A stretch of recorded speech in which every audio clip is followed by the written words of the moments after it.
aku berada dalam hadirat-Mu, ku rasa damai hatiku. Sadari kasih-Mu melimpah atasku, ya Bapa, ku bersyukur.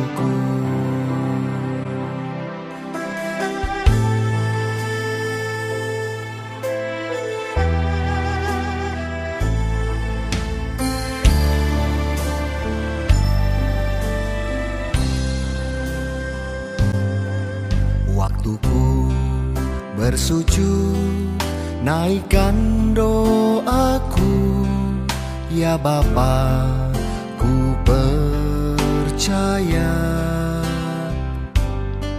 Segala khawatirku ku serahkan, ya Tuhan, pertolonganku datang dari-Mu. Apapun yang Kau beri,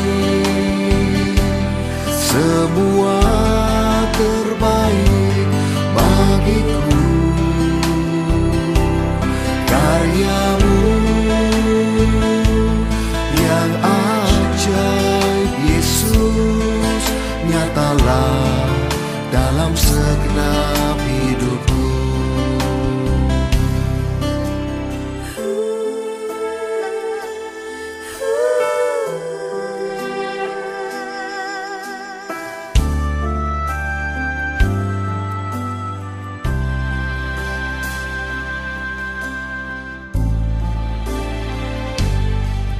Waktuku bersujud, naikkan doaku, ya Bapa, ku percaya.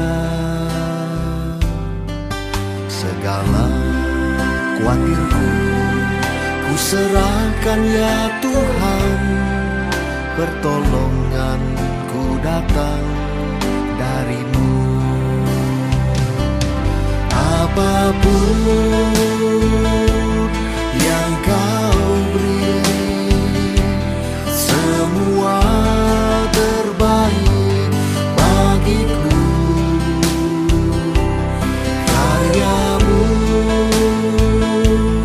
yang ajaib, Yesus, nyatalah dalam segenap hidupku.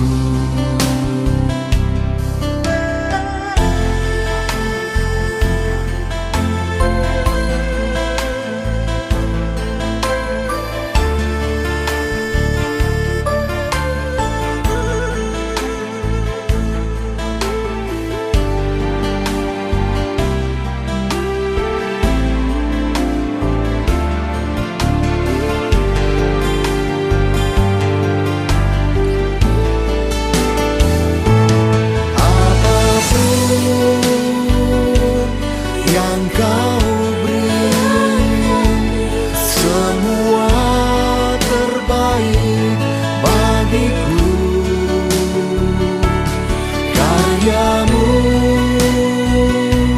yang ajaib, Yesus, nyatalah dalam segenap hidupku. Nyatalah dalam segenap hidupku. Nyatalah dalam segenap hidupku.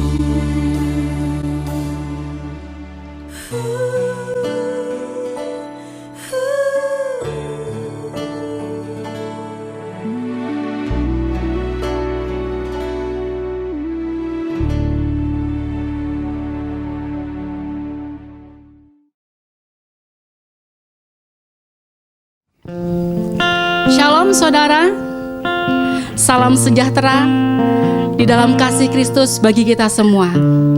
Hari ini adalah hari yang penuh dengan sukacita yang Tuhan anugerahkan bagi kita semua umat yang percaya. Mari bawa rasa syukur kita, rasa sukacita kita dengan memuji menyembah Tuhan dan meninggikan namanya. Haleluya! kasih Tuhan Yesus buat kuasa-Mu yang sudah Kau curahkan bagi setiap kami, buat kemenangan yang Tuhan berikan bagi setiap kami. Haleluya.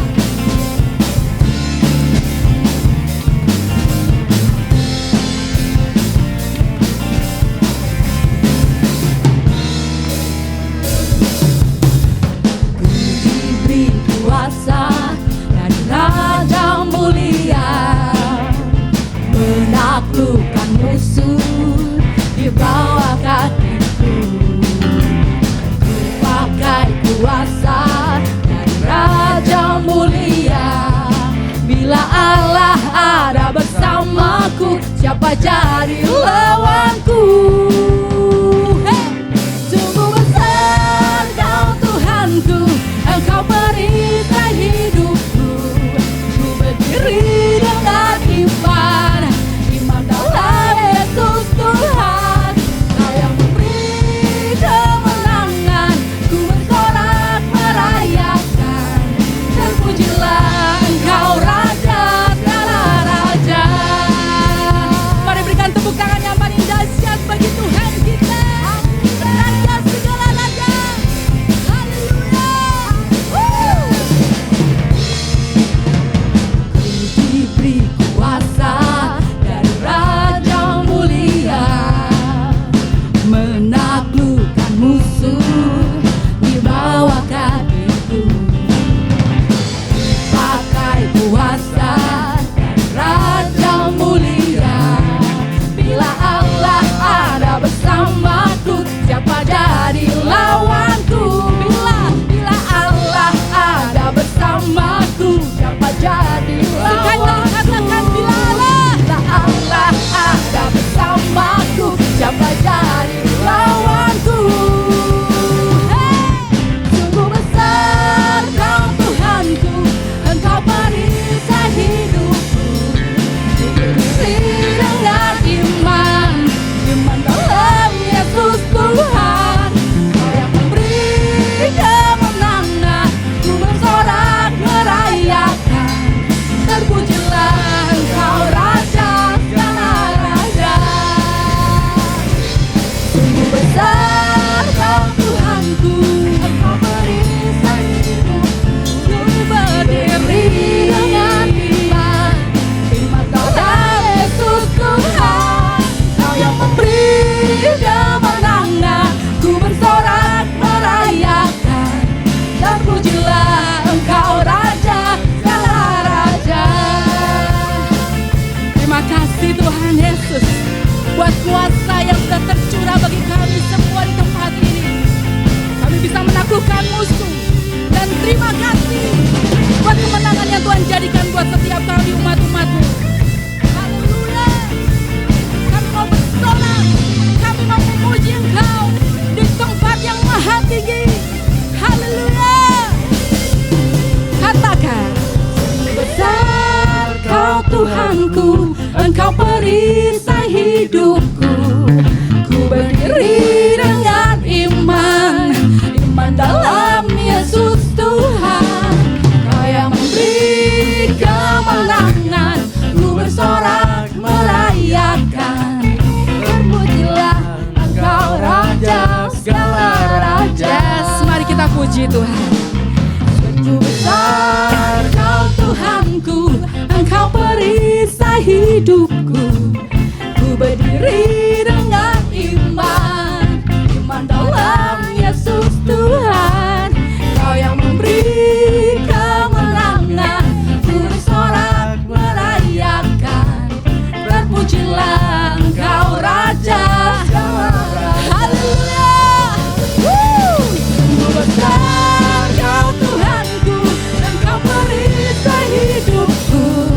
Ku berdiri dengan iman, iman dalam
Shalom.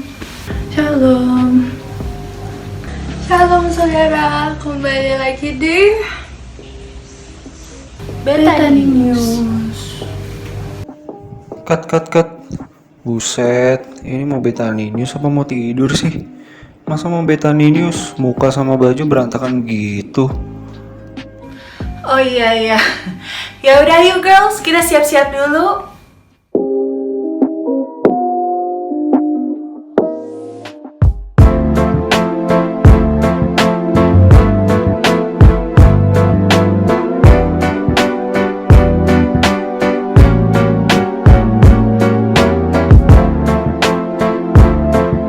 Nah, sudah siap. Shalom. Shalom. Kembali lagi bersama kami di Bethany News. Saya Stephanie. Saya Angel dan saya Raras. Minggu depan jangan lupa tetap beribadah online jam 10 pagi hanya di YouTube channel Bethany AOE Production. Kami juga tidak lupa mengundang saudara untuk mengikuti online fellowship dari hari Senin hingga hari Sabtu jam 7.30 melalui Facebook Live Gereja Bethany Indonesia Anointing of Ease. Saudara juga tetap bisa memberikan persembahan saudara menggunakan aplikasi OVO, GoPay, Dana, atau link aja menggunakan barcode di sini. Atau saudara juga tetap bisa mentransfer persembahan saudara ke rekening bank di bawah sini. Tiba saatnya kita untuk kembali beribadah. Mari kita persiapkan hati kita untuk menerima pesan Tuhan yang spesial pada hari ini. Baik, sekian Bethany News dari kami. Saya Raras. Saya Angel. Saya Stephanie. Sampai jumpa. Sampai jumpa Di di Bethany News selanjutnya. Dadah.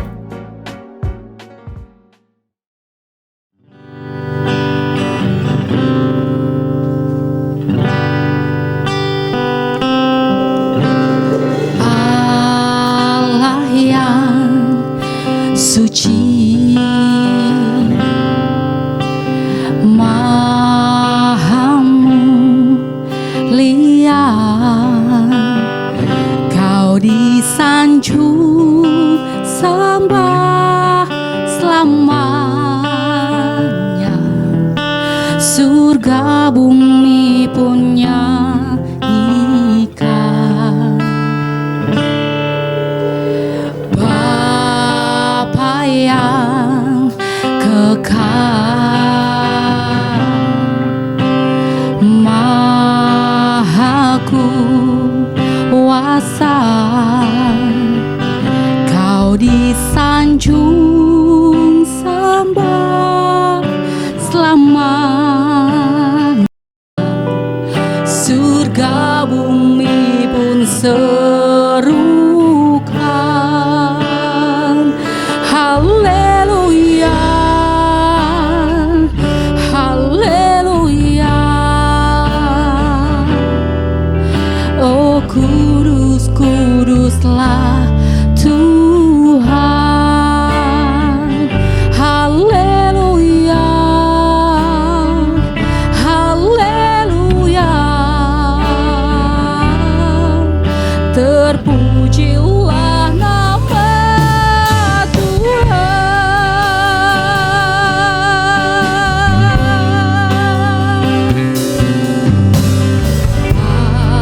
Allah yang suci, Maha mulia, Kau disanjung sembah selamanya, surga bumi pun nyanyikan. Bapa yang kekal, Bapa yang kekal, Maha kuasa, Kau disanjung sembah selamanya, surga bumi pun seru. Mari angkat tanganmu, katakan haleluya, haleluya.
terpujilah nama Tuhan.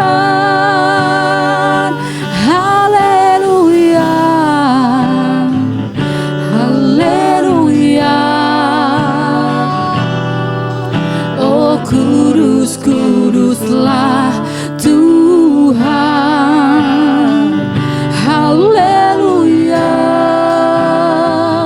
haleluya.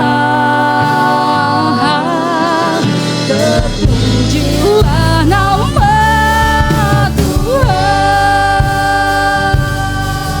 Mari berikan tepuk tangan paling dahsyat bagi Dia. Haleluya, haleluya. Oh kudus, kuduslah Tuhan. Haleluya, haleluya. Terpujilah nama Tuhan. Haleluya, haleluya. Oh kudus, kuduslah Tuhan. Haleluya, haleluya. Terpujilah nama Tuhan. Terpujilah nama Tuhan. Terpujilah nama Tuhan.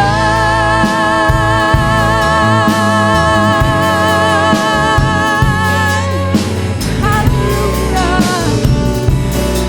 haleluya. Terpujilah namamu. Haleluya, haleluya.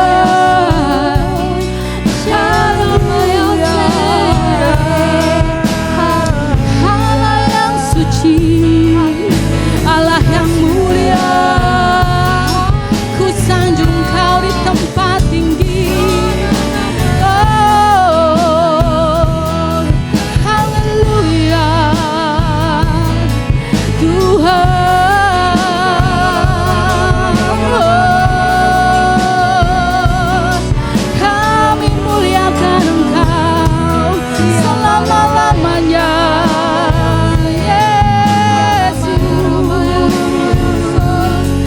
Haleluya, haleluya.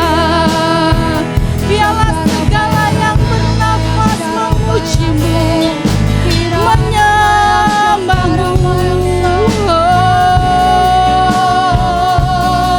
haleluya, Yesus Tuhan. Syaralabalalabayase, Shikirarabayashandon. Haleluya, haleluya. Syararabaya shikaralamayase, Kirabarabayaso. Haleluya. Oh, Yesus, Shikararabayase.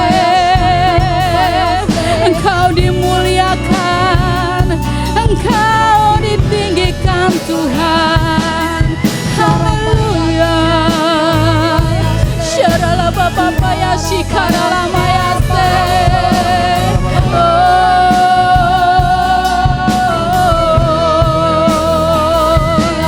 Haleluya,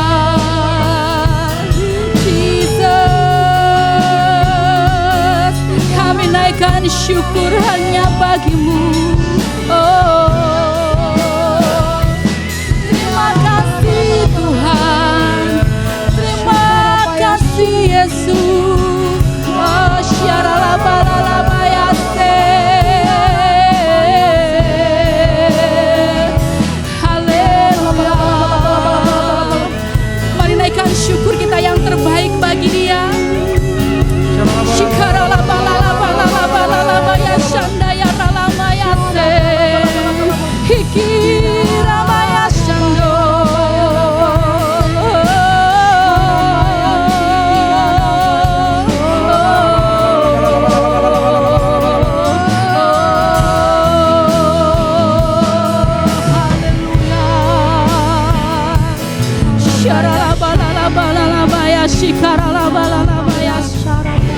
Terima kasih Tuhan Yesus.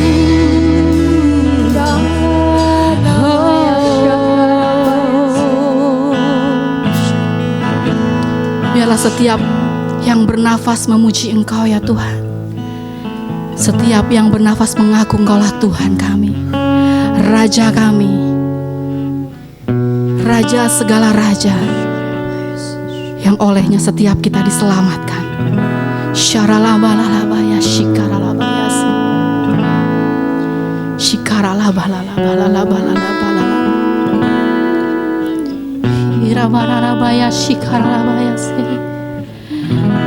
Haleluya Yesus Tuhan. Haleluya, haleluya.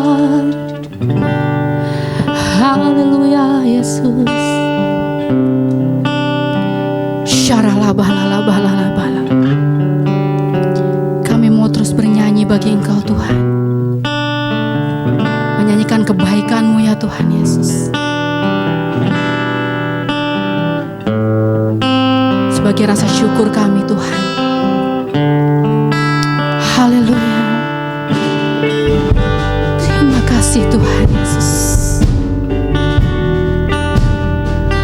Shikaralabalalabalabaya shikaralamayase.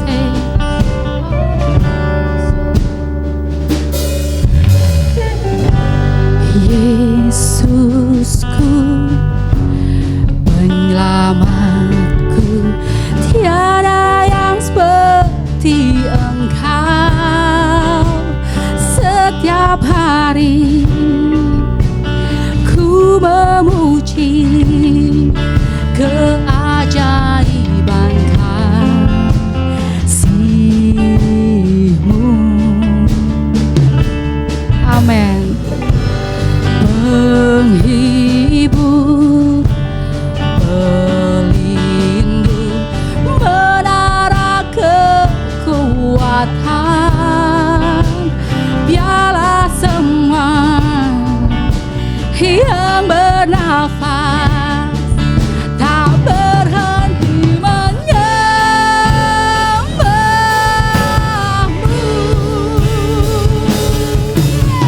Nyanyi dan bersoraklah bagi Dia, pujian hormat kuasa bagi Raja. Gunung tunduk, laut bergelora mendengar nama-Mu. Ku bersuka atas perbuatan-Mu, selamanya ku kasihi Engkau Tuhan. Tiada janji seperti yang ada padamu.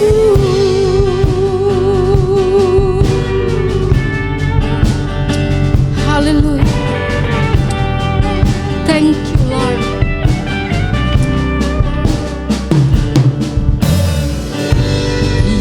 Yesusku, penyelamatku, tiada yang seperti Engkau. Setiap hari ku memuji keajaiban kasih.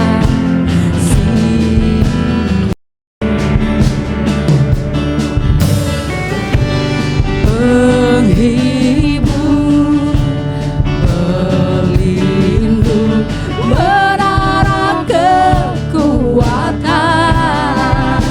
biarlah semua yang bernafas. Kami mau terus memuji Tuhan.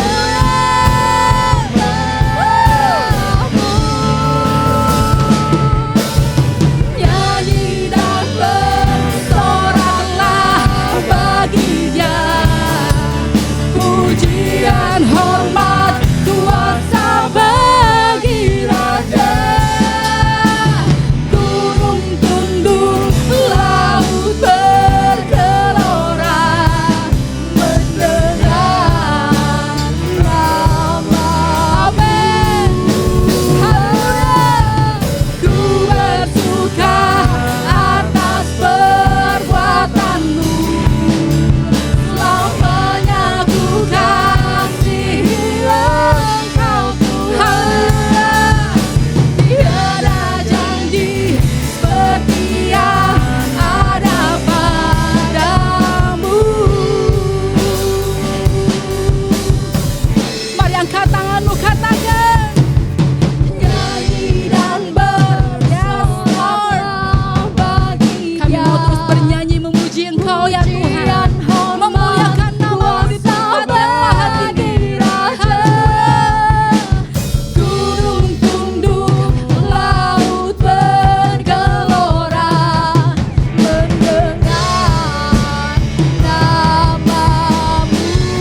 Haleluya, puji Tuhan, kita sudah bersama-sama memuji dan menyembah Tuhan. Dan saya percaya dimanapun saudaraku berada, Tuhan ada bersama-sama dengan kita. Dan di dalam hadirat Tuhan, yang lemah dikuatkan, yang sakit disembuhkan, yang terikat dilepaskan, bahkan yang membutuhkan jalan keluar pertolongan Tuhan, saudaraku mendapatkan jalan keluar yang terbaik daripada Tuhan. Saudaraku, kita sudah sama-sama masuk di dalam hadirat Tuhan, di dalam pujian penyembahan. Tiba waktunya kita juga mau mendengarkan suara Tuhan melalui kebenaran firman-Nya. Karena itu mari kita bersatu hati terlebih dahulu di dalam doa. Mari kita berdoa. Bapa, di dalam nama Tuhan kami Yesus Kristus, kami mengucap syukur dan berterima kasih buat kesempatan yang Tuhan berikan bagi kami untuk kami bersama-sama beribadah secara online, memuji menyembah Tuhan. Bahkan saat ini kami rindu mendengarkan sabda firman-Mu. Berbicaralah kepada kami semua ya Tuhan, urapilah hamba-Mu dan urapilah kami semua yang mendengarkannya. Dan kami bukan hanya mau menjadi pendengar-pendengar yang baik, tapi kami sudah memutuskan untuk menjadi pelaku firman Tuhan. Terpujilah nama Tuhan. Dalam nama Kristus Yesus kami berdoa. Haleluya. Semua yang sudah diberkati oleh Tuhan, sama-sama kita berkata amin. Puji nama Tuhan. Saudaraku yang dikasihi oleh Tuhan, kita boleh beribadah kembali di hari Minggu yang luar biasa ini, semua karena anugerah Tuhan. Kita ada sebagaimana kita ada karena campur tangan dan pemeliharaan Tuhan, bukan? Berapa banyak di antara saudara yang sungguh mengakui dan merasakan bahwa dalam hidup ini Tuhan pelihara dan Tuhan menjaga, memberkati kehidupan saudara. Boleh angkat tangan saudara? Berikan dulu tepuk tangan meriah bagi Tuhan kita. Haleluya, haleluya. Kita juga patut mengucap syukur ya saudara, karena hari-hari ini pandemi COVID-19 di negara kita sudah semakin teratasi. Bahkan PPKM levelnya sudah turun. Tapi bukan berarti itu membuat kita menjadi lengah. Mari kita terus berjaga-jaga dan berdoa agar apa yang diupayakan oleh pemerintah kita semuanya boleh berhasil dan nama Tuhan dipermuliakan. Saya percaya Indonesia ada di tangan Tuhan. Indonesia ada di hatinya Tuhan. Dan kalau roh Tuhan turun atas Indonesia, Indonesia akan penuh dengan kemuliaan Tuhan. Haleluya. Meskipun ibadah kita masih dilakukan secara online, tapi saya percaya sukacita, damai sejahtera yang Tuhan lepaskan buat kita, itu sama saudaraku, terus berlimpah-limpah dalam hidup kita. Nah, mari tetap fokus kepada Tuhan, beri yang terbaik, beri pujian penyembahan yang terbaik, persembahan yang terbaik, dan mari sama-sama kita menyimak, mendengarkan sabda firman Tuhan melalui ibadah online ini. Izinkan saya menyapa sahabat-sahabat yang baru pertama kali mengikuti ibadah melalui YouTube channel ini.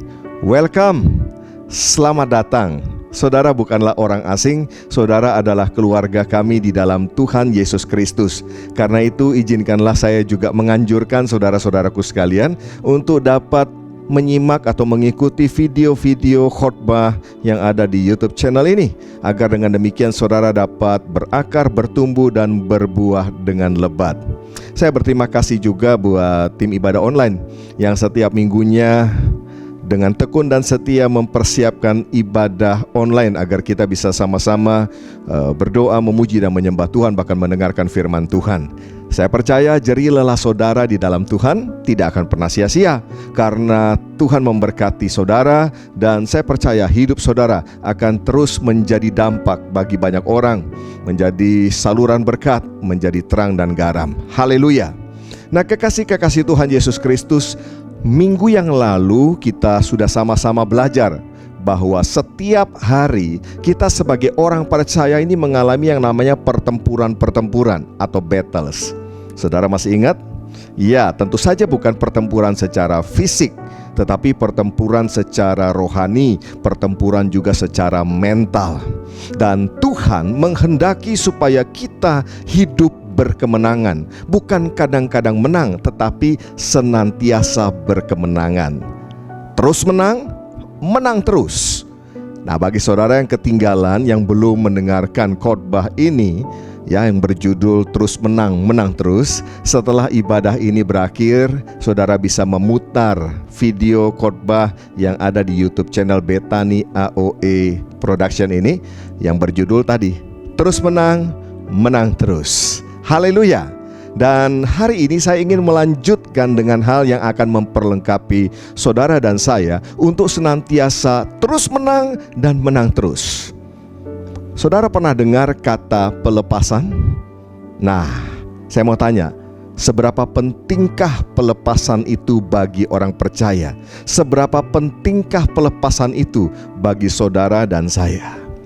Kekasih-kekasih Tuhan Yesus Kristus, pelepasan itu bukanlah metode atau cara untuk menyelesaikan, menyembuhkan segala hal. Bukan, ya. Jadi tidak segala hal itu harus diselesaikan dengan pelepasan. Maksud saya begitu. Tetapi ini adalah salah satu hal yang penting untuk membuat saudara dan saya sebagai orang percaya yang tadinya terbelenggu oleh roh jahat itu dapat lepas, dapat bangkit kembali, dapat meraih kemenangan, menggenapi rencana atau kehendak Tuhan, dan hidup menjadi terang, menjadi garam, menjadi saksi Kristus yang efektif. Nah, saya ingin melepaskan pengajaran ini bagi kita agar kita tahu apa yang harus kita lakukan apabila kita menemui kasus-kasus atau masalah-masalah seperti ini. Bukankah setiap saudara juga ingin dipakai oleh Tuhan sebagai alatnya dengan luar biasa? Berapa banyak di antara saudara yang rindu hidup saudara di tengah-tengah dunia ini menjadi alat yang efektif di tangan Tuhan? Boleh angkat tangan saudara? Puji nama Tuhan, katakan amin, katakan haleluya. Beri kemuliaan dulu meriah bagi Tuhan kita. Haleluya. Memang sudah seharusnya target hidup kita seperti itu, yaitu menggenapi rencana Tuhan. Tuhan menyelamatkan kita bukan untuk selanjutnya kita nganggur, tapi menjadi saksi Yesus, menjadi alat yang efektif di tengah-tengah dunia ini. Dan jelas dari hari ke hari kita harus menjadi seperti Yesus. Amin, haleluya. Nah, prinsip dasar yang harus kita camkan baik-baik adalah ini, saudaraku. Sejak kita percaya Yesus sebagai Tuhan dan Juru Selamat, sejak kita menjadi miliknya Tuhan Yesus, maka yang namanya roh jahat itu tidak berhak, sekali lagi, tidak berhak atas hidup kita sebagai anak-anak Tuhan, sebagai orang percaya. Namun, Tuhan tetap memberikan kepada saudara dan saya kehendak bebas. Ya, kita tetap punya kesempatan untuk memilih, menggunakan kehendak bebas kita. Apakah kita mau hidup dalam Tuhan atau tidak? Apakah kita mau hidup dalam kemenangan atau tidak? Apakah kita mau terus mengalami kemerdekaan dalam Kristus atau tidak? Itu adalah kehendak bebas. Itu adalah keputusan kita masing-masing. Namun satu hal yang kita harus perhatikan, bahwa tidak ada satu pun roh jahat bisa tinggal dan menguasai diri kita sebagai orang percaya jika orang percaya tersebut sungguh-sungguh tidak mengizinkannya. Saya ulangi, ya, ini penting untuk saudara pahami, bahwa tidak ada satu pun roh jahat bisa tinggal dan menguasai diri orang percaya jika orang percaya tersebut sungguh-sungguh tidak mengizinkannya. Nah, firman Tuhan di dalam Yakobus pasal yang keempat ayat yang ke-7 berkata, tunduklah kepada Allah dan lawanlah iblis, maka ia akan lari darimu. Jaminan buat saudara dan saya, ya, bahwa iblis sudah dikalahkan. Dan kalau saudara tunduk kepada Allah, melawan dia, dia akan lari daripada kita. Nah, saya berikan ilustrasi seperti ini, saudaraku. Ya, ayah mertua saya membeli sebidang tanah, namun belum digunakan. Tapi karena dia sudah membelinya, maka dia memagari tanah tersebut, ya, dengan baik. Berarti sekarang tanah tersebut menjadi daerah tertutup, area tertutup. Artinya tidak sembarang orang boleh masuk, tidak sembarang orang boleh menggunakan, mengelola atau menguasainya. Ya, karena sudah dibeli lalu dipagari. Nah, ini kan sering kita lihat juga kan di kota-kota besar seperti Jakarta. Ya, kalau saudara lihat sebidang tanah, di situ suka ada papan pengumuman yang bertuliskan bahwa dilarang masuk. Tanah ini milik Bapak bla bla bla, kan gitu saudaraku. Lalu ditutup, dikunci, digembok, ya. Dan kalau ada orang yang mencoba untuk masuk, dia akan melanggar hukum tentu saja. Nah, kemudian saudaraku, setelah beberapa lama ada beberapa orang atau beberapa yang datang kepada ayah mertua saya. Mereka meminta izin untuk sementara waktu boleh menempati tanah tersebut. Dan oleh karena ayah mertua saya mengenal mereka dengan baik, lalu memberikan kesempatan untuk mereka bisa masuk dan kemudian mendirikan bangunan sementara di situ. Lalu mereka tinggal, bercocok tanam, beraktivitas dan lain sebagainya. Apakah mereka menyalahi aturan? Jelas tidak, karena mereka sudah meminta izin dan diizinkan, mendapatkan izin dari tuan rumah. Begitu pula dengan tubuh kita, saudaraku. Bila kita memberikan izin, ya, dalam tanda petik izin, baik dengan sadar maupun tidak sadar, maka roh jahat akan dapat masuk dan tinggal dan menguasai kehidupan kita. Ini yang harus kita waspadai. Ini yang harus kita sama-sama cermati dalam menjalani hidup sebagai orang percaya. Nah, kita sebagai mempelai Kristus itu harus senantiasa dipersiapkan dan dikuduskan atau disucikan untuk menyambut kedatangan Kristus untuk kali yang kedua. Dan jelas ini adalah kehendak Tuhan sendiri. Dari mana kita tahu? Ayo kita baca ayatnya. Di dalam Efesus pasal yang kelima, ayat yang ke-25 sampai dengan ayat yang ke-27. Biasanya ayat-ayat ini dibacakan ketika orang menjalani konseling pranikah.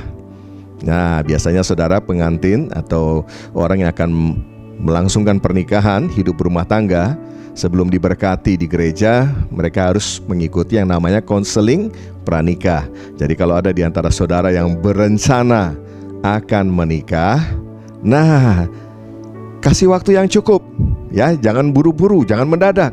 Karena apa? Saudara perlu menjalani yang namanya konseling pranikah, persiapan rohani sebelum menjadi pasangan suami dan istri. Itu penting, saudaraku. Nah, kita baca ya.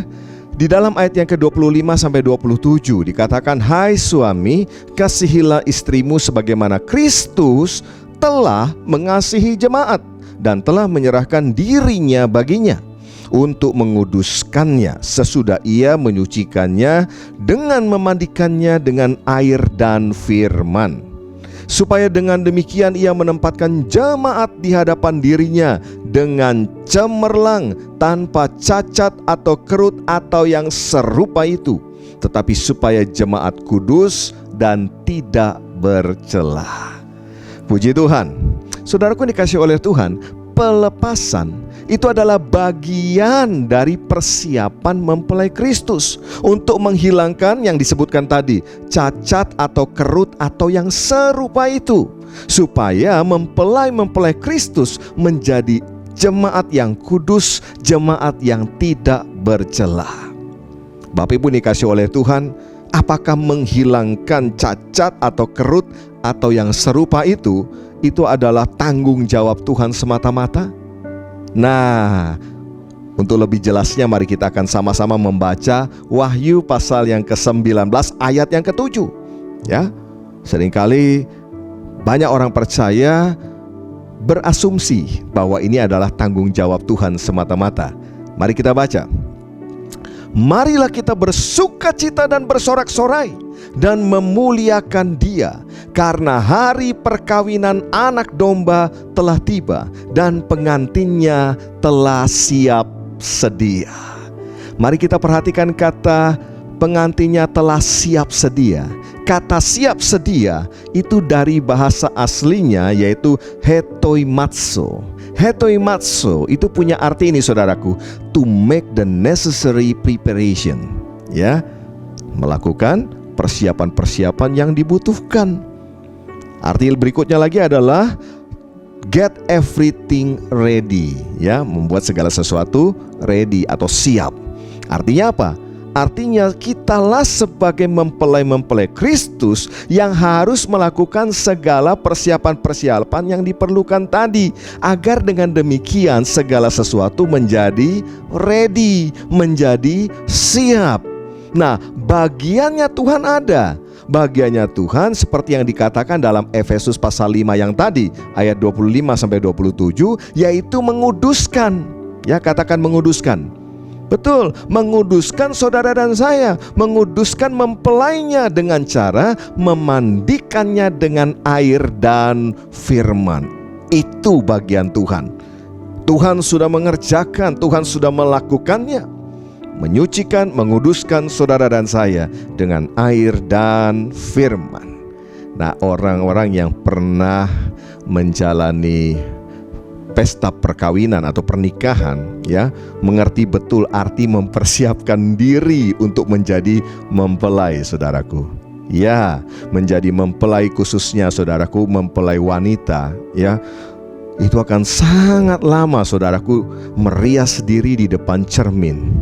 Ya, pengalaman saya dulu ketika hendak menikah, ya, dengan calon istri saya yang sekarang menjadi istri saya. Ya, jauh sebelum hari H, artinya beberapa minggu sebelumnya, itu persiapannya sudah dilakukan, saudaraku, ya, khususnya untuk calon mempelai wanita. Ya, ada beberapa rangkaian proses yang harus dijalani, harus dilewati, saudaraku. Nah, kemudian pada hari H, ya, sejak pukul 3 pagi loh, saudaraku, sejak pukul 3 pagi calon istri saya tuh sudah harus ada di salon. Ya, waktu itu ada di daerah kota yang sangat terkenal. Jam 3 pagi, dan di sana sudah ramai, sudah penuh orang, saudara. Ada banyak calon pengantin yang lain juga. Lalu mereka mulai dipersiapkan, mereka mulai didandani, dirias sedemikian rupa. Padahal, saudaraku, acara pemberkatan di gereja nanti masih jam 1 siang, saudara. Ya, dan kemudian resepsi itu juga baru akan dilakukan pada jam 7 malam di gedung. Masih sangat lama, tapi jam 3 pagi mereka sudah dipersiapkan, ya, didandani, dirias dan lain sebagainya. Belum lagi nanti pada pukul 4:30 sore sebelum menuju ke gedung resepsi itu harus kembali lagi untuk retouch, ya. Kembali lagi dicek untuk dandanannya dan lain sebagainya. Sungguh persiapan yang sangat melelahkan.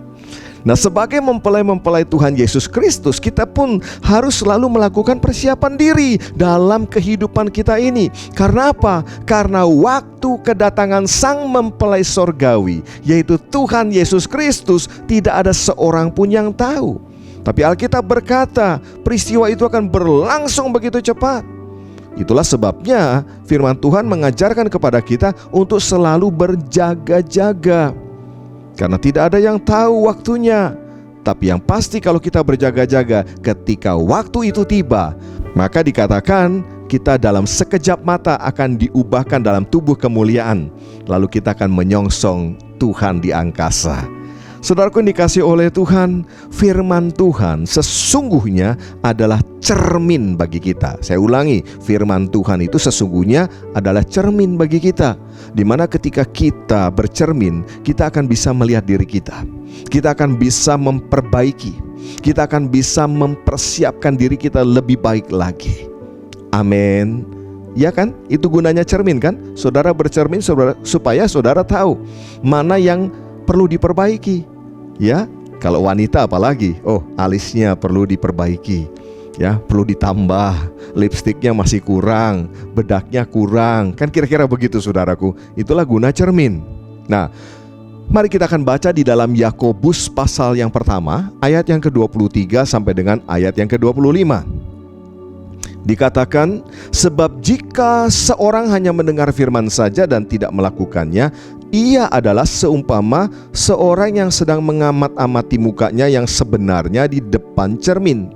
Baru saja ia memandang dirinya, ia sudah pergi atau ia segera lupa bagaimana rupanya. Tetapi barang siapa meneliti hukum yang sempurna, yaitu hukum yang memerdekakan orang, dan ia bertekun di dalamnya, jadi bukan hanya mendengar untuk melupakannya, tetapi sungguh-sungguh melakukannya. Katakan melakukannya. Ia akan berbahagia oleh perbuatannya. Amin. Ini penting sekali ya saudaraku. Jadi kalau orang cuma mendengar firman lalu kemudian melupakan, ya tidak akan terjadi perbaikan, pemulihan apapun dalam kehidupannya. Tapi ketika orang itu sungguh-sungguh merenungkan firman Tuhan lalu melakukannya, maka akan terjadi pemulihan, persiapan-persiapan, perbaikan-perbaikan dalam hidup. Karena apa? Karena firman Tuhan itu bagaikan cermin bagi setiap kita. Nah, saya teringat kisah tentang Esther. Ada di antara saudara yang ingat juga tentang kisah Esther, atau yang nama aslinya adalah Hadasa. Esther atau Hadasa ini adalah orang Yahudi yang pada waktu itu mempersiapkan diri untuk menjadi permaisuri daripada Raja Persia yang bernama Ahasveros. Saudaraku yang dikasih oleh Tuhan, Esther atau Hadasa sebelum menghadap Raja Ahasveros itu harus melakukan persiapan 12 bulan atau 1 tahun, saudaraku. Dan saudara mau tahu apa yang dilakukan dalam masa persiapan itu? Coba kita buka Esther pasal yang kedua, ayat yang pertama sampai dengan ayat yang kedua. Tiap kali seorang gadis mendapat giliran untuk masuk menghadap Raja Ahasveros, dan sebelumnya ia dirawat menurut peraturan bagi para perempuan selama 12 bulan. Sebab seluruh waktu itu digunakan untuk pemakaian wangi-wangian, 6 bulan untuk memakai minyak mur, dan 6 bulan lagi untuk memakai minyak kasai serta lain-lain wangi-wangian perempuan. Nah, saudaraku, perhatikan di sini. Ada bagian yang harus dilakukan oleh Raja Ahasveros sebagai mempelai pria atau mempelai laki-laki. Apa itu? Yaitu menyediakan segala sesuatu yang dibutuhkan untuk persiapan-persiapan mempelai perempuan atau mempelai wanita. Ya, sedangkan mempelai perempuan atau mempelai wanitanya selama 12 bulan seperti Esther, seperti Hadasa tadi, dia harus melakukan semuanya, di mana ia harus memakai minyak mur 6 bulan, dia harus memakai minyak kasai dan wangi-wangian perempuan 6 bulan lagi. Kekasih Kristus sama dengan kita, sama dengan saudara dan saya sebagai mempelai-mempelai Tuhan Yesus. Raja kita, mempelai laki-laki sorgawi kita, yaitu Tuhan Yesus Kristus, dia sudah menyediakan apa yang kita butuhkan untuk persiapan-persiapan kita sebagai mempelai-mempelainya. Amin. Ya, kalau tadi disebutkan tentang minyak mur, sebetulnya itu melambangkan kan pengurapan Roh Kudus. Bukankah setiap saudara dan saya sebagai anak-anak Tuhan, saudara juga sudah mengalami pengurapan oleh Roh Kudus? Ya. Dan tadi disebutkan ada minyak kasai, wangi-wangian perempuan, dan lain-lain. Itu melambangkan berbagai karunia-karunia Roh Kudus yang disediakan oleh Tuhan bagi saudara dan saya. Nah, yang harus selalu kita sadari ini, saudaraku, bahwa iblis dan antek-anteknya tentu saja tidak senang. Tentu saja mereka akan berupaya sedemikian rupa untuk menghalang-halangi mempelai-mempelai Kristus untuk menjadi siap tanpa cacat atau kerut atau yang serupa itu. Nah, disinilah bagian penting yang disebut pelepasan, agar mempelai Kristus dapat bebas dari segala sesuatu yang tidak berkenan kepada Tuhan. Segala sesuatu yang bukan berasal dari Tuhan memang harus dilepaskan, memang harus dibuang dalam kehidupan kita sebagai anak-anak Tuhan. Apalagi jika memang kita sebelumnya sebagai mempelai Kristus sempat melibatkan diri dalam yang saya sebut perjinahan rohani, saudaraku. Baik dilakukan secara sengaja maupun tidak sengaja. Ya, barangkali tadinya hanya ikut-ikutan, misalnya melakukan penyembahan roh jahat, ya, main kuasa gelap, ya. Misalnya main jahe langkung, ya. Saya ingat dulu waktu zaman di SMP dulu, ada beberapa teman yang ketika pulang sekolah, mereka di ruang kelas mereka mulai bermain, ya, kuasa gelap. Mungkin dianggap sepele sebagai sebuah permainan belaka, tapi mereka lupa bahwa mereka berhubungan dengan roh-roh jahat yang tidak pernah menganggap itu sebagai main-main. Nah, saudaraku, mari dengan rendah hati kita minta kepada Roh Kudus untuk menyingkapkan segala sesuatu yang memang harus dilepaskan dari hidup kita. Sebab Roh Kudus, Dia adalah Allah yang Maha Tahu. Minta pada Roh Kudus, singkapkan segala yang terselubung, agar kita sebagai mempelai-mempelai Kristus dapat dilepaskan, dan pada akhirnya kita mengalami kemenangan demi kemenangan dalam hidup kita. Saya perhatikan, saudaraku, dalam hal pelepasan ini biasanya kendalanya bukan dari luar. Kendala utamanya itu justru dari diri sendiri, yaitu kesombongan kita. Oh iya, kita seringkali merasa sudah sempurna, lalu kita merasa tidak memerlukan pelepasan apapun lagi dalam hidup kita. Dan akhirnya karena kita memiliki sikap yang seperti itu, ya kita tidak akan pernah dilepaskan sampai selama-lamanya. Nah, dalam Matius pasal 24 ayat 43 sampai dengan ayat yang ke-45, ini adalah satu kondisi atau situasi yang harus kita hindari sebagai anak-anak Tuhan. Kita baca ya, Matius 24 ayat 43 sampai 45. Dikatakan apabila roh jahat keluar dari manusia, ia pun mengembara ke tempat-tempat yang tandus mencari perhentian, tetapi ia tidak mendapatnya. Lalu ia berkata, aku akan kembali ke rumah yang telah kutinggalkan itu. Maka pergilah ia dan mendapati rumah itu kosong, bersih tersapu, dan rapi teratur. Lalu ia keluar dan mengajak 7 roh lain yang lebih jahat daripadanya, dan mereka masuk dan berdiam di situ. Maka akhirnya keadaan orang itu lebih buruk daripada keadaannya semula. Demikian juga akan berlaku atas angkatan yang jahat ini. Ini situasi kondisi yang harus kita hindari, ya. Jangan sampai terjadi dalam diri kita, ya. Jangan sampai roh jahat itu kemudian yang sudah keluar kembali lagi. Dia nggak kembali sendiri, dia kembali dengan membawa 7 roh lain yang lebih jahat, sehingga keadaan orang itu menjadi jauh lebih buruk lagi. Nah, judul khotbah saya hari ini adalah pelepasan bagi orang percaya, bagian yang pertama. Are you ready, guys?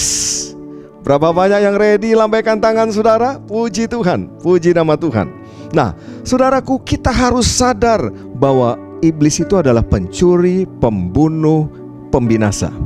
Dan targetnya jelas, mencuri, membunuh, dan membinasakan. Siapa yang dicuri, dibunuh, dibinasakan? Tentu saja anak-anak Tuhan. Sasarannya jelas adalah orang-orang percaya. Nah, bagaimana roh jahat itu bisa masuk, kemudian menetap, dan kemudian mempengaruhi kehidupan orang percaya? Ada 3 pintu masuk, saudaraku, yang harus kita jaga dengan ketat. Ya, kita harus mengerti ini agar dengan demikian kita bisa berjaga-jaga senantiasa. Mari kita akan belajar bersama-sama. Pintu masuk yang paling sering, ya saya sebut saja ini pintu masuk yang pertama, saudaraku, itu adalah dosa. Ini adalah pintu yang paling mudah, paling gampang, yaitu dosa. Artinya begini, orang Kristen yang masih suka hidup dalam dosa, itu merupakan sasaran empuk dan gampang, saudaraku, bagi roh jahat untuk masuk dalam kehidupannya. Ya, sudah jadi Kristen bertahun-tahun, sudah sering pergi ke gereja, sudah ikut ibadah, tetapi terus hidup dalam berbagai-bagai dosa. Ya, suka melakukan hal-hal yang tidak berkenan di hadapan Tuhan. Saudara pernah nggak ketemu orang yang demikian? Kalau di gereja lagi menyembah Tuhan sampai gemetar-gemetar, saudaraku. Tapi begitu selesai ibadah, keluar dari gereja, orang banyak yang gemetar ketemu dia. Bukan karena dia penuh dengan urapan Roh Kudus, tapi karena perkataannya yang kasar, karena perbuatan-perbuatannya yang jahat, minta ampun. Orang gemetar, saudaraku. Ya, kemana-mana pakai kalung salib besar, ya. Tetapi Tisani jalan terus. Apa itu Tisani? Tipu sana sini. Tisani jalan terus. Bukan cuma manusia yang kena tipu, Tuhan juga ditipu sama dia, saudaraku. Ya, ada sebuah contoh yang sangat terkenal di dalam Perjanjian Baru tentang dosa yang menjadi pintu masuk roh jahat atas jemaat mula-mula. Ya, saudara masih ingat kisah Ananias dan Safira? Mereka ini adalah jemaat mula-mula yang ada di Yerusalem, yang menjual tanahnya lalu mempersembahkan uang penjualannya kepada Tuhan melalui rasul-rasul. Nah, kita baca yuk kisahnya sama-sama. Ya, kita buka dalam Kisah Rasul pasal yang ke-5, ayat yang ke-3 sampai dengan ayat yang ke-5. Ya, saya percaya sebagian dari saudara sudah pernah membaca kisah ini. Tetapi Petrus berkata, "Ananias, mengapa hatimu dikuasai iblis?" Garis bawahi, mengapa hatimu dikuasai iblis sehingga engkau mendustai Roh Kudus dan menahan sebagian dari hasil penjualan tanah itu? Selama tanah itu tidak dijual, bukankah itu tetap kepunyaanmu? Dan setelah dijual, bukankah hasilnya itu tetap dalam kuasamu? Mengapa engkau merencanakan perbuatan itu dalam hatimu? Engkau bukan mendustai manusia, tetapi mendustai Allah. Ketika mendengar perkataan itu, rebahlah Ananias dan putuslah nyawanya. Maka sangat ketakutan semua orang yang mendengar hal itu. Lanjut ya, ternyata saudaraku, istrinya Ananias yaitu Safira sama juga. Ayat yang ke-7 kita baca. Kira-kira 3 jam kemudian masuklah istri Ananias, tetapi ia tidak tahu apa yang telah terjadi. Kata Petrus kepadanya, "Katakanlah kepadaku, dengan harga sekiankah tanah itu kamu jual?" Jawab perempuan itu, "Betul sekian." Kata Petrus, "Mengapa kamu berdua bersepakat untuk mencobai roh Tuhan? Lihatlah, orang-orang yang baru mengubur suamimu berdiri di depan pintu, dan mereka akan mengusung engkau juga keluar." Lalu rebahlah perempuan itu seketika itu juga di depan kaki Petrus, dan putuslah nyawanya. Ketika orang-orang muda itu masuk, mereka mendapati dia sudah mati. Lalu mereka mengusungnya keluar dan menguburnya di samping suaminya. Saudaraku yang dikasihi oleh Tuhan, apa sebenarnya yang terjadi dalam kisah ini? Kalau saudara membaca kisah Ananias Safira yang kemudian putus nyawanya setelah bercakap-cakap dengan Rasul Petrus, apa sih sebetulnya yang terjadi? Tadi kita udah baca sama-sama. Ternyata saudara, hati mereka berdua ini dikuasai iblis. Loh, kok bisa Pak? Bukankah mereka ini jemaat mula-mula lagi? Ternyata saudaraku, pintu masuknya adalah dosa. Ya, ada dosa keserakahan, dosa cinta uang, ada dusta di situ. Sehingga ini yang terjadi kemudian, mereka mendustai roh Allah atau Roh Kudus atau Roh Tuhan. Ya, akhirnya mereka kehilangan nyawanya. Waktu tanah itu belum terjual, saudaraku, mereka ini suami istri bersepakat bahwa nanti kalau terjual, hasil penjualannya itu mereka akan berikan kepada bait Allah, kepada Tuhan. Namun saudaraku, ya inilah penyakit manusia ya, mudah sekali berjanji. Ya, kalau belum kejadian janji, ya, nazar, ya, semua buat Tuhan, ya, 100% buat Tuhan. Tapi begitu sudah terjual, ternyata sebagian dari hasil penjualan itu ditahan oleh mereka, lalu mereka membawa sebagian lagi ke rasul-rasul, ke bait Allah. ya, dengan perkataan ini seluruh hasil penjualan tanah. Loh, kan salah saudaraku. Ya, jelas mendustai roh Tuhan. Ayat ini tidak mempermasalahkan soal jumlah ya saudaraku. Jangan salah paham. Tolong jangan salah paham. Rasul Petrus dan juga rasul-rasul yang lain di sini tidak mempersoalkan tentang jumlah.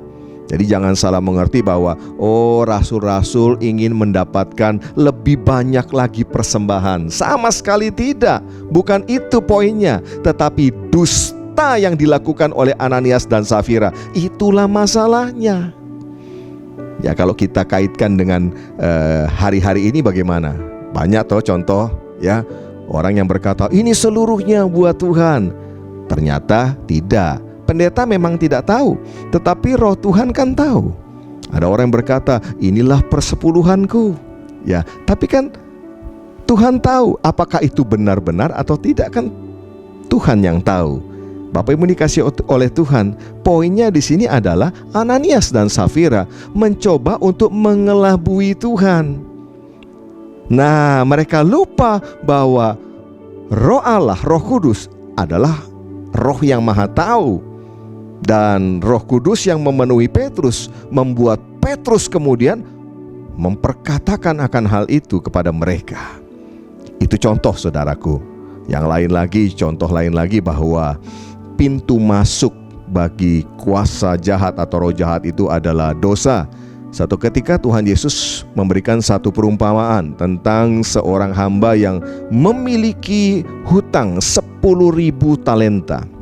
Ya, lalu kemudian karena dia tidak sanggup membayar, dia memohon pengampunan kepada sang raja. Akhirnya karena sang raja itu memiliki belas kasihan yang begitu besar, dia mengampuni dan menganggap hutangnya lunas, sudah selesai. Ya, luar biasa ya, luar biasa, diampuni. Dan hamba ini kemudian keluar dari istana. Ketika dia keluar dari istana, saudaraku, dia bertemu dengan kawannya, sahabatnya yang utang dengan dia cuma 100 dinar. Dan orang itu belum mampu untuk melunasi hutangnya. Lalu apa yang dilakukan oleh hamba yang baru saja terima pengampunan dari raja? Ternyata saudaraku, dia tidak punya belas kasihan sama sekali kepada sahabatnya itu. Dia kemudian melaporkan itu, dan kemudian orang itu akhirnya dijebloskan ke penjara. Singkatnya, akhirnya sang raja yang mengampuni sang hamba yang pertama tadi tahu ternyata hamba itu tidak mengampuni sahabatnya. Maka selanjutnya raja itu kemudian menghukum hamba yang jahat itu. Ya, nah apa sih sebetulnya dosa yang dilakukan? Ya, tidak mengampuni, ya, kepahitan, benci. Bapak Ibu dikasih oleh Tuhan, dosa itu adalah pintu masuk yang paling mudah, yang paling gampang bagi roh jahat untuk kemudian masuk ke dalam diri orang percaya, lalu kemudian mulai mempengaruhi kehidupannya. Nah, ini pintu yang harus benar-benar kita tutup rapat-rapat. Lalu bagaimana caranya untuk kita bisa menutup pintu ini? Caranya adalah bertobat, ya, membenci dosa. Jangan lagi kasih kesempatan untuk dosa berkuasa dalam hidup kita. Bapak Ibu dikasih oleh Tuhan Yesus, ini yang harus kita lakukan dalam hidup ini. Bertobat itu sudah bagus, berbalik 180 derajat. Nah, sekaligus di situ kita harus membenci dosa. Jangan masih menyukai dosa. Kalau kita masih menyukai dosa, percayalah kita akan mudah balik lagi, saudaraku, 180 derajat lagi. Akhirnya 360 derajat. Artinya ya cuma muter-muter di situ aja. Balik lagi bikin dosa. Itu yang pertama. Pintu masuk yang pertama adalah dosa. Yang kedua, pintu masuk yang kedua adalah provokasi keadaan buruk. Nah, roh jahat itu menggunakan kesempatan, ya. Ketika seseorang sedang mengalami keadaan yang susah, keadaan yang buruk, keadaan yang lemah, ya, termasuk mungkin mengalami sakit, roh jahat itu menggunakan kesempatan untuk masuk Dan biasanya roh jahat itu menunggu ketika seseorang dalam kesulitannya mulai bersungut-sungut, mulai menyalahkan orang lain, mulai menyalahkan Tuhan. Roh jahat itu kemudian akan memprovokasi, ya, sehingga makin tajam sungut-sungutnya, mempersalahkan Tuhan dan akhirnya mengutuki Tuhan. Ada sebuah kisah yang terkenal dalam Alkitab tentang Ayub. Ya, kita buka ya, Ayub pasal yang pertama, ayat yang ke-9 sampai dengan ayat yang ke-11.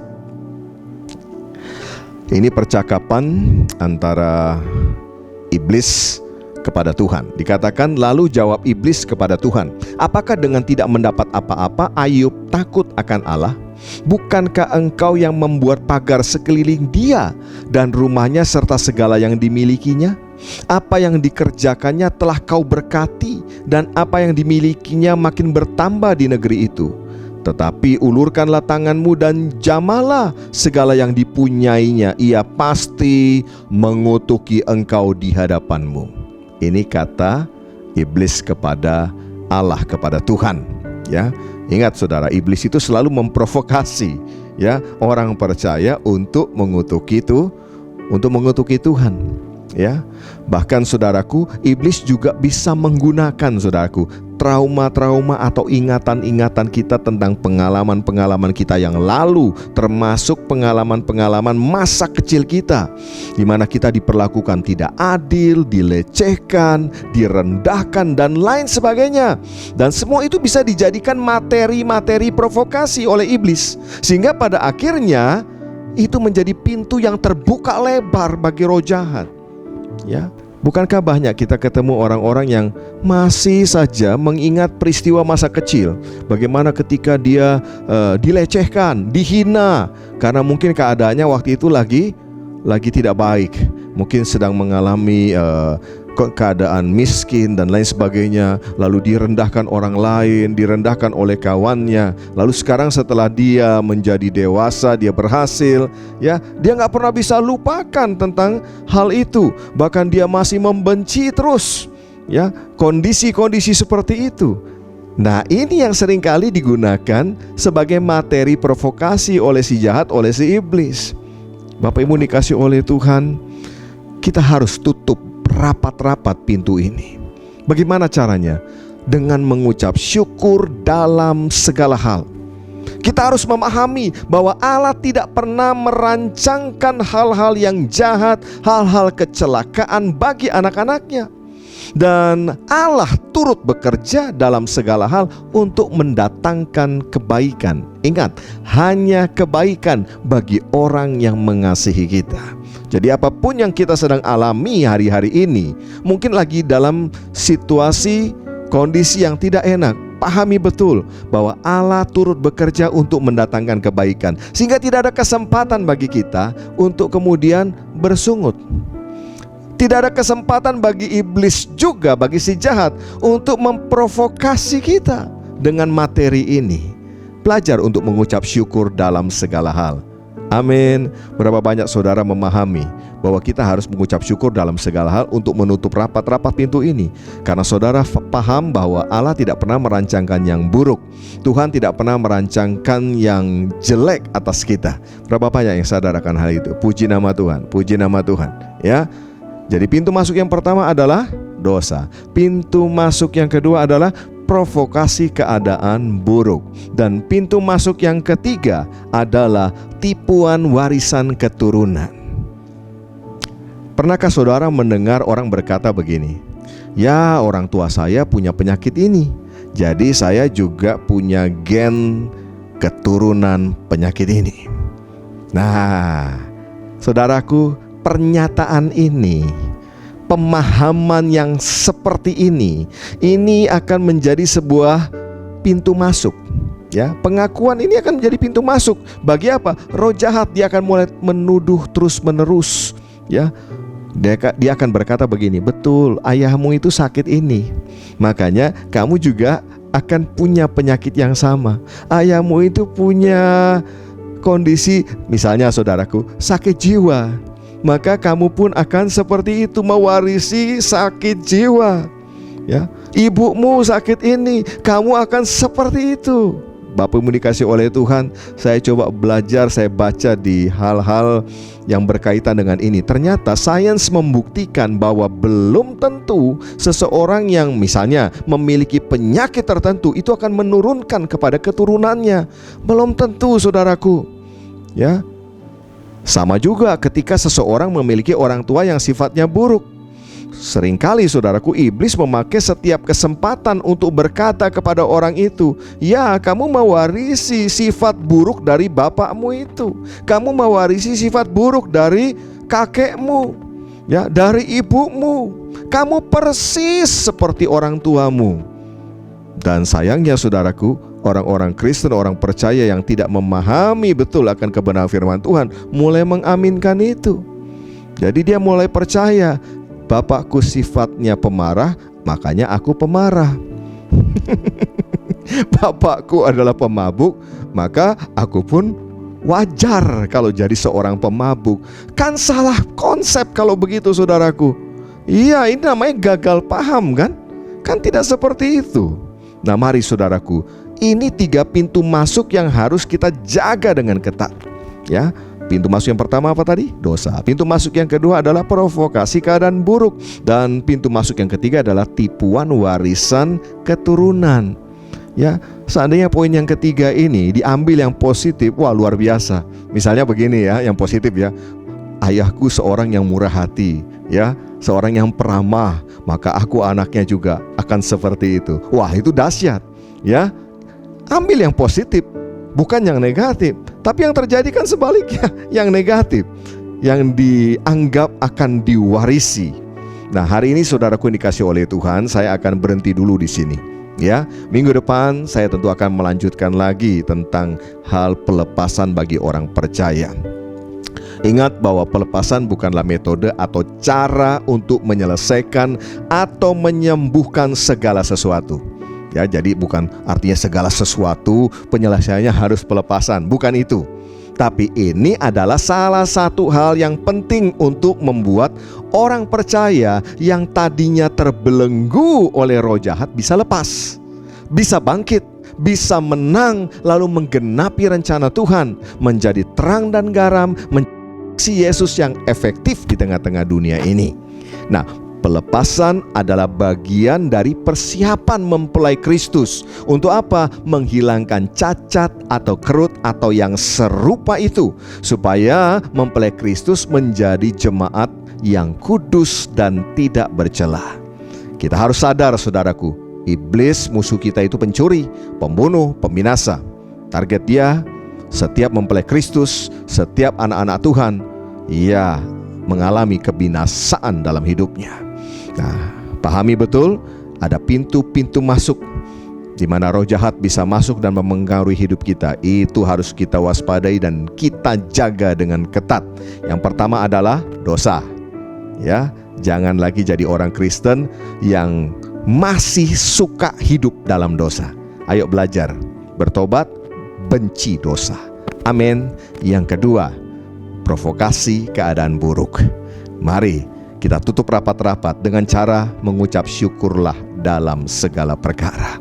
Dan pintu masuk yang ketiga adalah tipuan warisan keturunan. Berapa banyak di antara saudara yang saat ini menyadari bahwa dari 3 pintu masuk utama tersebut ada yang terjadi juga dalam hidup saudara? Nah, ini waktunya saudaraku untuk menyadari dan memutuskan untuk menutup pintu-pintu tersebut. Jangan izinkan roh jahat untuk terus menggunakan pintu itu masuk, lalu kemudian menguasai dan mempengaruhi kehidupan kita tiap-tiap hari. Menutup pintu dosa dengan cara bertobat, membenci dosa. Mari saat ini, kalau ada di antara saudara yang diingatkan oleh Roh Kudus bahwa masih ada dosa yang seringkali masih mengikat saudara, ayo sebutkan itu, ya, sebutkan di hadapan Tuhan. Saudara masih jatuh bangun di dosa yang sama, yang itu saja. Ucapkan di hadapan Tuhan, saya benci dosa itu. Ucapkan dengan iman, saya benci dosa. Sebutkan apa dosanya yang membuat saudara terikat selama ini.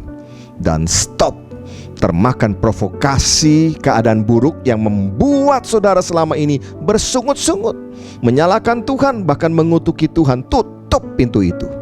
Ayo cabut kembali setiap perkataan-perkataan sungut, perkataan menyalahkan Tuhan, perkataan mengutuki Tuhan. Cabut dalam nama Yesus.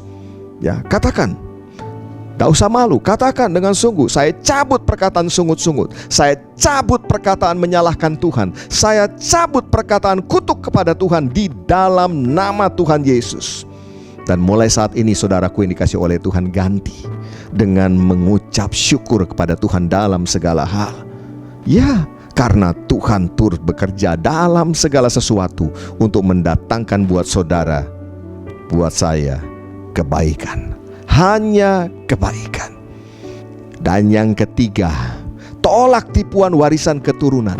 Katakan dengan iman, di dalam Yesus saya adalah ciptaan baru. Yang lama sudah berlalu, sesungguhnya yang baru sudah datang. Tidak ada hal-hal buruk dan jahat yang terwariskan kepada saya. Segala ikatan buruk, segala ikatan jahat terputus dalam nama Yesus. Mari kita bersatu hati di dalam doa. Tuhan, Engkau melihat, Engkau mendengar pernyataan, ucapan setiap anak-anak-Mu yang menyadari bahwa mereka membutuhkan pelepasan. Mereka telah menutup segala pintu, segala akses yang selama ini terbuka bagi roh jahat untuk masuk dalam diri mereka. Tuhan, saat ini aku berdoa untuk mereka. Jadilah sesuai dengan perkataan-perkataan mereka ya Tuhan.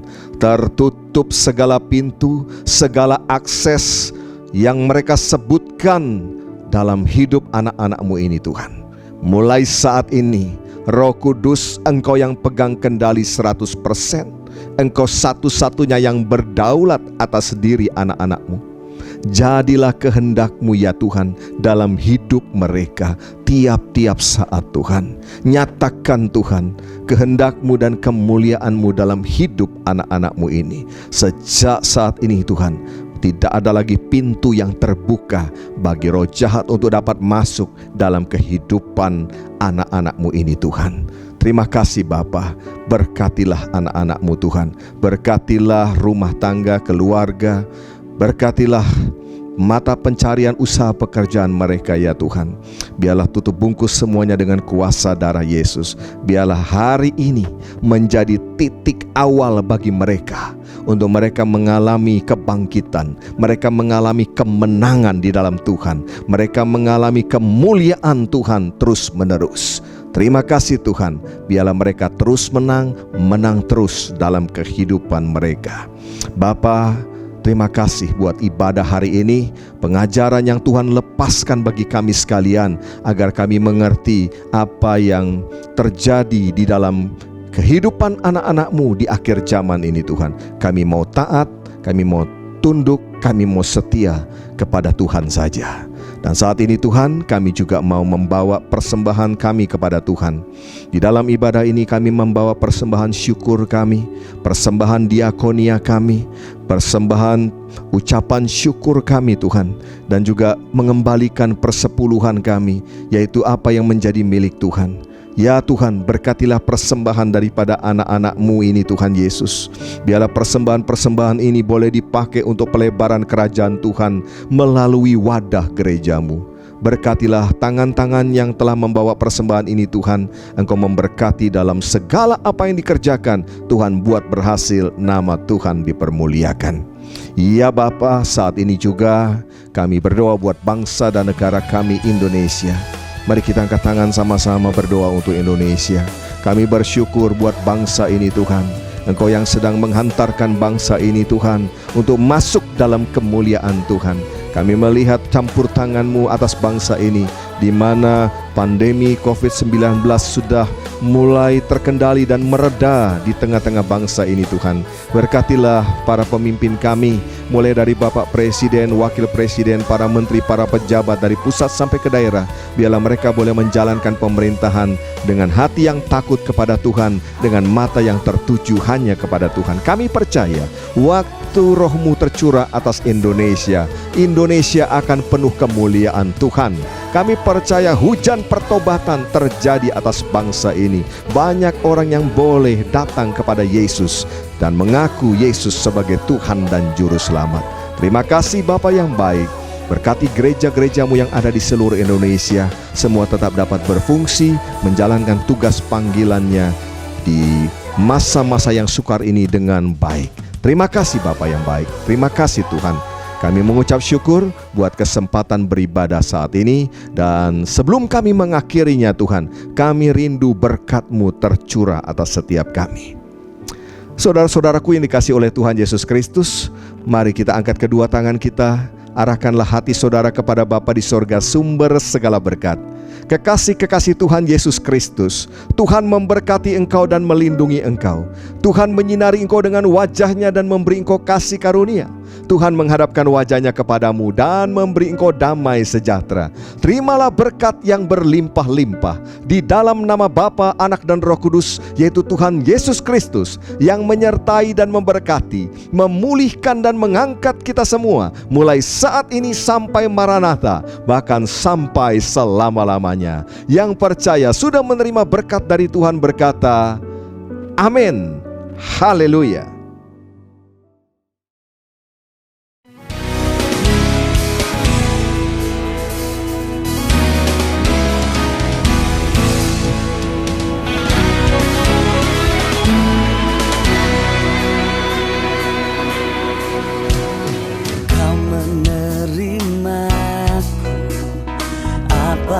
Adanya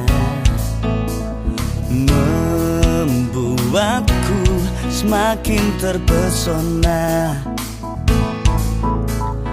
Kau angkatku jadi anak-Mu. Sungguh cinta-Mu getarkan hatiku, getarkan jiwaku. Lewati lembah, lewati gunung, seberangi lautan, takkan pernah ku temukan cinta seperti-Mu. Lewati lembah, lewati gunung, seberangi lautan, takkan pernah ku temukan cinta seperti-Mu.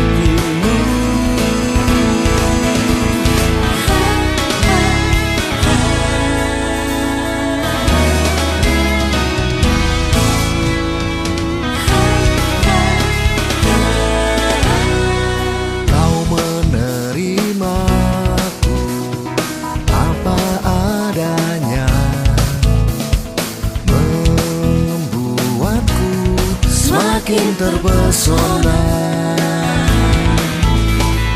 Kau angkatku jadi anak-Mu. Sungguh cinta-Mu getarkan hatiku, getarkan jiwaku.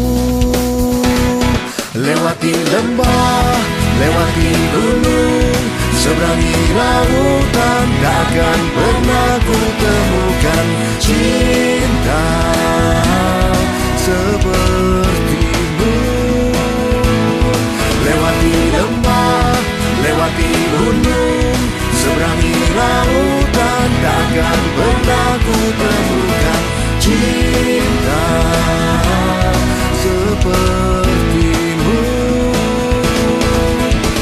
Dengarlah laguku, nyanyikan pujian, bersuka bagi-Mu, oh Yesusku. Dengarlah laguku, nyanyikan pujian,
seberangi lautan, takkan pernah ku temukan cinta seperti